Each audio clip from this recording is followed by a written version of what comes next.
Damos la bienvenida al señor Delfín Tenesaca. Él fue presidente de la Ecuarunari, actualmente preside Ecuarunari en Chimborazo, una de las provincias más importantes en cuanto a población y peso específico de las comunidades indígenas.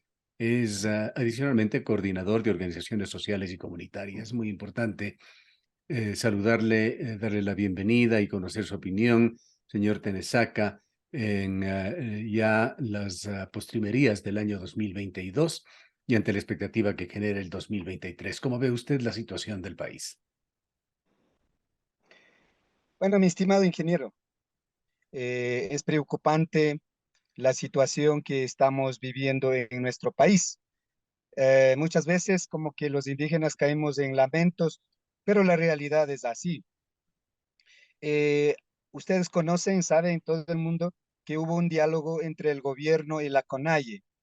Lamentablemente, además de del precio del combustible que se bajó a 2,40 centavos de la gasolina extra, no tenemos otra respuesta más. Se ha hablado mucho quizás de algunos temas como por ejemplo el tema financiero, la atención a los agricultores, el respeto a los pueblos indígenas y nacionalidades, el respeto en sus territorios, el respeto a las organizaciones, no criminalizar las luchas sociales, el tema de la administración de la justicia indígena, quizás también cambie el sistema de justicia con toda esta situación, pero ninguna se ha concretado. Lastimosamente, esto como que los gobernantes no nos entienden la situación de pobreza que se está atravesando a nivel del país, sobre todo en los territorios de los indígenas. Yo quiero manifestarle acá en la provincia de Chimborazo, por ejemplo, tenemos más de 65% de los niños menores de 5 años son desnutridos. Eso quiere decir que en el país hay situación de extremas pobrezas inclusive. Yo creo que esas cosas no ha entendido el gobierno nacional. Acá quizás más de 80% de la población se vive de la agricultura, Ujú. los otros viven quizás de temas artesanales. Lastimosamente no se ha entendido el tema económico. Ahora, este Pero año también tenemos, 2022, señor Tenesaca, fue fundamental y es un año crucial. No ha terminado todavía, y menos las consecuencias de lo que se ha vivido este año. El paro del mes de junio fue un punto gravitante que ha afectado a todos los niveles socioeconómicos del país. Esa paralización fue muy fuerte para la economía. Las expectativas que se abrieron con respecto a esto enormes, las mesas de diálogo, las conclusiones a las que se llegaron, la evidencia de que la organización indígena volvió a ser la única con capacidad de negociación frente al poder constituido.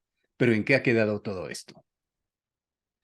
me parece que es importante subrayar este tema de que el movimiento indígena en el país, como siempre hemos estado en resistencia y la hemos demostrado ante el país. Pero no solamente nosotros hemos salido a las calles para decirles que tenemos fuerza, ¿no es cierto? Sino más bien para decirles cómo combatimos este problema de corrupción, este problema de pobreza, este problema de falta de atención a la ruralidad, sobre todo en el respeto mutuo entre el gobierno nacional y los pueblos indígenas. Y creo que nada se ha concretado, a pesar de que se manejó y se dijo que a los agricultores atendería, quizás dando quizás atención en el tema de créditos, la condonación de deudas. Se hablaba de $3,000, se hablaba de $10,000, pero a la final el director nacional de Ban Ecuador manifestó que se atendería con la condonación de $10,000, pues perdería la economía en el país. Pero no se dan cuenta de las condonaciones grandes a las grandes empresas. Lastimosamente, más bien a ellos hacen reconocimientos, quizás para ellos sí hay buena atención, para ellos hay incentivos, para ellos hay perdón, mientras para los pobres no existe eso. Entonces, no hemos logrado ninguna situación.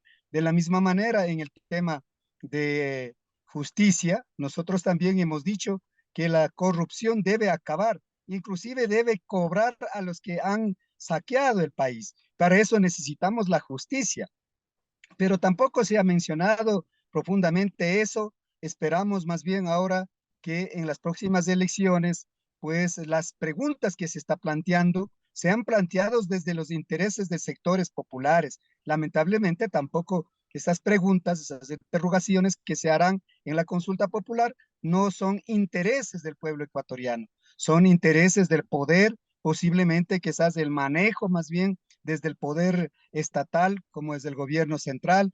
Yo creo que en ese sentido no estamos avanzando. Quedándonos en los sucesos de junio y las mesas de diálogo, toda la expectativa que generaron, ¿qué es lo que va a pasar, señor Tenesaca? ¿Cómo calificaría usted, por otra parte, la estrategia del gobierno en el manejo de estos temas? Esa apertura al diálogo, un tanto forzada, sí, por los hechos, por las medidas tomadas, pero se abrió el diálogo, se abrieron mesas, se generó expectativa. Luego vinieron sucesos que de alguna manera se han interpuesto en las cosas. Está por allí la Copa del Mundo, vienen las festividades de fin de año, vienen las elecciones, pero se inquieta qué es lo que va a pasar con el seguimiento de las mesas de diálogo y las decisiones tomadas. Bueno, después de junio ha habido varias cosas, sobre todo todavía no se ha superado esta situación de pandemia y otras enfermedades que se está afectando a los sectores más populares. Y creo que nada se ha hecho también para combatir o erradicar la pobreza, la desnutrición, como los manifesté. Y llega esta mundial y todos, quizás hasta nosotros, hemos distraído con esta situación del mundial, pero también nos hemos acordado ya en varios sectores sociales donde estamos en las comunidades, en los barrios, en los sectores populares reuniendo, analizando, hablando. Hemos dicho que pues nos toca trabajar, continuar trabajando en nuestras comunidades, así como hemos resistido durante muchos siglos.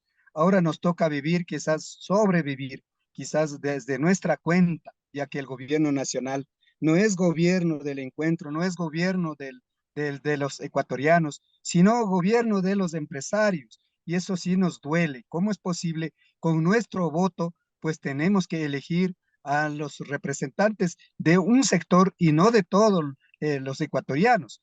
Precisamente eso nos hace ver que pues en nuestras comunidades, en nuestros territorios, pues tenemos que defender.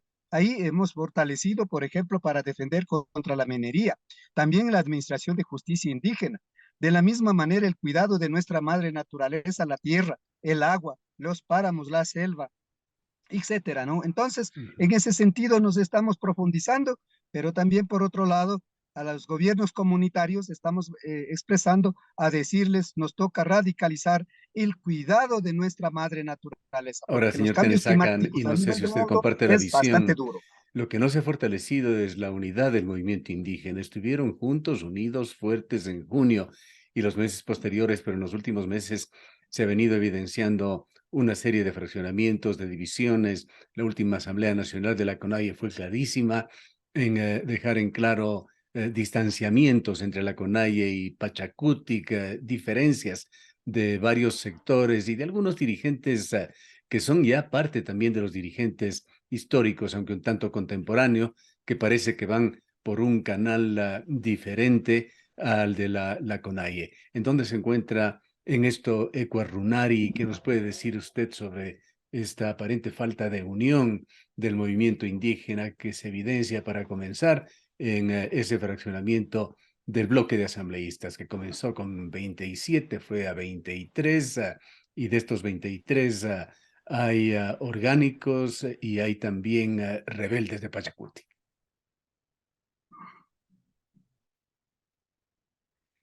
Ingeniero, bueno, su pregunta, bueno, bastante larga, pero fue muy cortado. Entendí la división que existe a nivel de las organizaciones, los planteamientos, etcétera.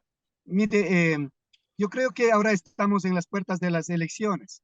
Ya entramos quizás al proselitismo político, las campañas y todos los demás. Ahí quizás todos los sectores, bueno, se rompen.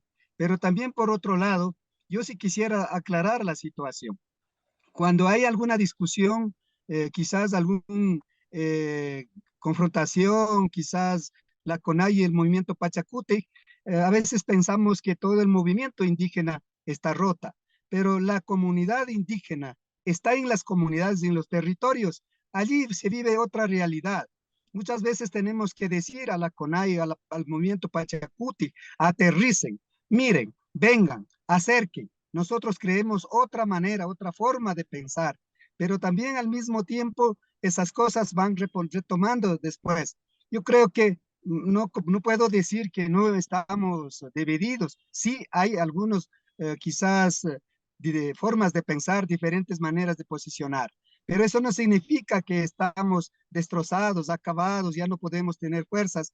Posiblemente esta situación, si el gobierno nacional no responde a los intereses que se planteó en los diálogos, posiblemente después de las elecciones, pues retomarán las movilizaciones, otras actividades en donde podamos hacer llegar nuestras demandas que se ha planteado ya Para durante ir poniendo los últimos 10 referentes años. claros, señor Tenesaca, le pregunto directamente, ¿usted con quién compatibiliza más? ¿Con Marlon Santi y algunos dirigentes de Pachacuti como Salvador Quispe, Rafael Lucero, Guadalupe Llori? ¿O está más con la línea de Leonidas Issa? Mire, yo estoy en la línea del movimiento indígena. La línea del movimiento indígena no es de los partidos políticos, no es de intereses de un grupo o de una persona interesada en los cálculos políticos. Lo que le interesa es erradicar la pobreza, como los había dicho, unir a las comunidades, luchar por nuestras reivindicaciones y la construcción del Estado plurinacional. Esa es mi posición, ya que nosotros siempre estamos inclusive exigiendo a que debe haber unidad entre Marlon Sante, entre Leonidas Issa, que son apenas representantes. Ellos no son pues, apenas Pachacuti o quizás la CONAI, sino son representantes. Y como representantes, pues deben trabajar por la unidad. Y nosotros trabajamos por esa unidad. Nosotros estamos en las comunidades, desde las provincias, desde las regionales, y estamos planteando esta serie de cosas que hay que unir para que consigamos algo, pero para transformar al país, no solamente de los Qué indígenas. opina usted de ese otro que podríamos llamarle como satélite desprendido de Pachacuti, el movimiento Somos Agua y Yacu Pérez? Bueno, Yacu Pérez ha hecho su proceso en las organizaciones. Yacu Pérez también ha sido un elemento valioso, inclusive nos robaron los votos y posiblemente él también tiene otra forma de pensar desde las organizaciones y quizás el movimiento Pachacuti a lo mejor no aterrizó con sus asambleístas, por lo menos se dijo que tiene que ubicar inclusive, bueno, no se entendieron eso, bueno, rápidamente quizás tomó como para salir del movimiento Pachacuti, eso como también que muestra la división, pero también por otro lado, pues cada uno también tiene sus criterios. Por otro lado, yo creo que el movimiento Pachacuti no podemos tapar el sol con el dedo. Sí, están rotos, unos están con Pachacuti de la resistencia, según los dicen, o rebeldes, y otros quizás cuando dicen que están defendiendo al Pachacuti. Yo digo sinceramente, desde nuestras comunidades, desde nuestras bases, esas cosas no nos ayudan mucho. Más bien Escuchándole a tenemos que usted, se respetarnos. percibe claramente Tanto a de la que usted CONAIE como está, movimiento Pachacuti, hay se que percibe claramente respetarnos. de que usted está por la unidad del movimiento indígena. ¿Cómo lograrlo? Bueno, yo creo que es muy importante dos cosas fundamentales. Una primera cosa, nuestros dirigentes, nadie ha dicho, bueno, cuando ustedes están en el poder pueden hacer lo que dé la gana o peleen cuando puedan. No, se ha dicho, vuelvan a ver nuestros problemas, nuestras necesidades. Busquen estrategias, mecanismos, y esa estrategia, mecanismo es la unidad, el trabajo entre las bases de la CONAIE, entre las bases del movimiento Pachacuti y otros sectores políticos realmente mirando un solo objetivo de transformar en nuestro país de esta situación que estamos viviendo, la inseguridad, la pobreza, la corrupción, etcétera. Por eso la unidad es fundamental. Si bien vienen las elecciones seccionales, un poco más adelante estarán las elecciones presidenciales. Yo voy a un globo de ensayo del presidente Lazo al señalar, luego dijo que había sido un simple comentario, su posibilidad de una reelección. ¿Qué alternativas va a ofrecer el movimiento indígena ante las elecciones presidenciales? Mi estimado ingeniero y televidentes, todos los que están en la sintonía de este medio de comunicación, es absurdo. Cuando yo también he dicho la misma pregunta, mira, ¿qué le parece si dice que va a reelegir? Y entonces yo le digo, no, que no respeto, es falta de honestidad, intereses de los grandes capitalistas posiblemente, porque para ellos sí es buen gobierno. Mientras tanto, para la mayoría es más bien, como podríamos decir, antipueblo, antipobreza, miseria, desigualdad. Y no se ha podido superar tanta violencia, tanta muerte en el país. Muerte quizás por tanta violencia armada, muerte quizás de hambre, muerte quizás por la inseguridad.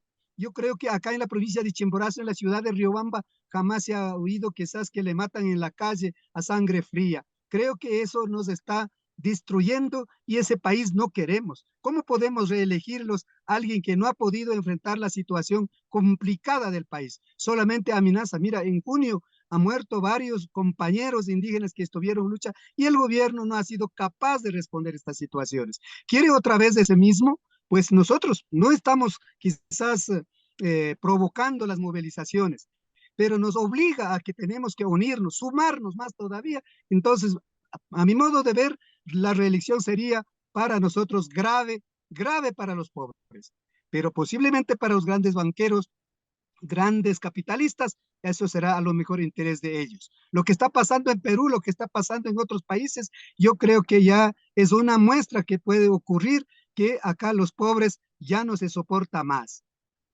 Para tocar solamente una arista de esta enorme problemática nacional, que han dialogado, que han reflexionado los movimientos indígenas sobre esa decisión reciente del gobierno de generar un plan estratégico que incluye un plan de seguridad para, con las Fuerzas Armadas ecuatorianas, proteger 11 proyectos mineros en el país. En primer lugar, si tuviera capacidad de gobernar, si tuviera buena intención, las firmas, los acuerdos con militares, con la policía, con las Fuerzas Armadas, yo creo que no es malo. Pero lo que pasa es que lo malo, lo grave es cuando planea contra el pueblo, cuando planea frente a los desarmados. Por ejemplo, cuando dicen que se va a defender los territorios, solamente con el propósito de hacer la explotación minera, sin respetar quizás la existencia de los pueblos indígenas en cada uno de los territorios de nuestro país. Lastimosamente, la fuerza pública, los militares, no han tenido las gallas, no han tenido las fuerzas para combatir el narcotráfico. Quizás en el país como que más bien el narcotráfico, ellos están más bien dominando y con mucha fuerza. Y creo que eso es el fruto que se está dando como tanta violencia, ¿no es cierto? Entonces, no quisiéramos nosotros que firme esos acuerdos simplemente para atacar al pueblo, o sea, al desarmado, al pobre, al que no tiene defensa quizás. Frente a esto, yo creo que en las comunidades, en barrios, en las organizaciones, tanto del campo y de la ciudad, estamos analizando cada una de las cosas. Los trabajadores, por ejemplo, están analizando la ley orgánica de trabajo, el código de trabajo. También nosotros tenemos que analizar la ley de comunas, la ley de organizaciones, la ley penal inclusive. La COEP quizás no está también desarrollada de manera quizás respetuosa, quizás libre, sino más bien con propósito de atacar a las luchas sociales. Eso no me parece bien y los acuerdos que se hagan, pues si es que hicieran a favor del pueblo, con mucho gusto agradeceríamos, pero están en contra, todo lo que hagan en contra del pueblo no está bienvenido para nosotros. Para finalizar, señor Tenesaca, ¿qué es lo que podemos vislumbrar? ¿Qué es lo que aspirarían, por otra parte, las comunidades, particularmente la comunidad indígena, en esa relación, movimientos sociales, gobierno, sociedad, para el año 2023? A pesar de que nos rompen, quizás dividen a nivel de los políticos, nos mienten, nos engañan, al mismo tiempo quizás inclusive a nivel de los ministerios ofertan cualquier cosa, pretenden comprar conciencia. La única luz que nos está mostrando en el camino es la unidad. Y para esa unidad hemos tenido varios diálogos con las comunidades, con los sectores sociales, ya como los había manifestado los trabajadores, los maestros, los jóvenes, los estudiantes, y por otro lado, sí quisiera manifestarle que sí, a través del movimiento Pachacuti hay una fuerza inclusive que se está tomando en algunas provincias. Posiblemente vamos a tener algunas autoridades. Esperamos que esas autoridades sean electas de la mejor manera y que entren al alineamiento político del Pachacuti que originó desde la lucha social, desde la lucha del movimiento indígena, inclusive los blancos mestizos, quienes están con la huipala, con la bandera de Pachacuti, pues entiendan el origen que nació, son desde los pobres. No es un partido político, sino que desde ahí, más bien también queríamos plantear una plataforma de lucha para reivindicar nuestros derechos. Por lo tanto, yo les invito más bien que unámonos los medios de comunicación, unámonos más que todo los trabajadores. Yo creo que es importante unir campo y la ciudad. Queremos mejor calidad de vida, buena salud, buena educación, que nuestras tierras, nuestros territorios sean respetados, no de las empresas que están invadidos. No, por favor, no quizás nuestros capitales en el país, nuestros recursos no pueden solo servir para los grandes capitales, sino al servicio de la sociedad ecuatoriana para vivir mejor como seres humanos. Bien. Muchísimas gracias, señor Tenesaca, por habernos atendido. Muchas gracias a ustedes y saludo para todos y felices Navidades. Para los indígenas decimos Capac Raimi y ese Capac Raimi nos une a los pueblos, a las nacionalidades, al campo, a la ciudad y a los ecuatorianos sobre todo. Buenos días, muchas Igualmente, gracias. felicidades para usted y gracias nuevamente. Han escuchado al señor Delfín Tenesaca, expresidente del Ecuarunari, coordinador de organizaciones sociales y comunitarias, dirigente de Ecuarunari en la provincia de Chimborazo. La Ecuarunari es la Confederación de los Pueblos de la Nacionalidad Quichua del Ecuador y representa a la organización de base de la Sierra, que es también parte de la CONAIE.